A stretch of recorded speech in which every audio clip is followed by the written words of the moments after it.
त्र्यंबकेश्वर भगवान की जय। नमस्कार, मी पंडित पंकज गुरुजी त्र्यंबकेश्वर आज आपलं हार्दिक स्वागत करत आहे।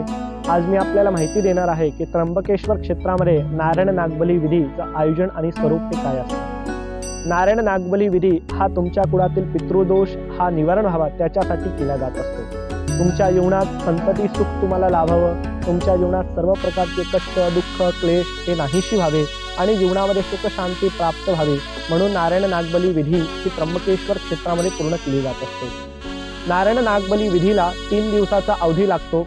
या विधीचे प्रत्येक महिन्यामध्ये काही मुहूर्त असतात आणि मुहूर्ताप्रमाणे ही विधी पूर्ण केली जात असते। जेव्हा आपण पूजाविधी करायला येतात तर पुरुषांसाठी पांढऱ्या कलरमध्ये धोतर उपरणं, स्त्रियांसाठी पांढऱ्या कलरमध्ये साडी हे नवीन कपडे घेऊन यायचं आणि हेच कपडे घालून पूजामध्ये बसायचं। जे काय मुहूर्त आम्ही तुम्हाला सांगू त्या मुहूर्ताच्या 1 दिवस अगोदर सायंकाळपर्यंत त्र्यंबकेश्वरमध्ये उपस्थित व्हायचं। दुसऱ्या दिवशी सकाळी ब्रह्ममुहूर्तामध्ये आपली विधी सुरुवात होत असते। पहिल्या दिवशी नारायण बली नावाचा विधी असतो, दुसऱ्या दिवशी नागबली विधी असतो आणि तिसऱ्या दिवशी गणपती पुण्यावाचन।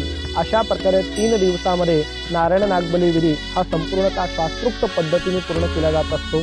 नारायण नागबली विधी पूर्ण झाल्यानंतर तुमच्या सर्व मनोकामना ह्या पूर्ण होतात आणि जीवनामध्ये सुख शांतीची प्राप्ती होते। अस्तु परिपूर्णः।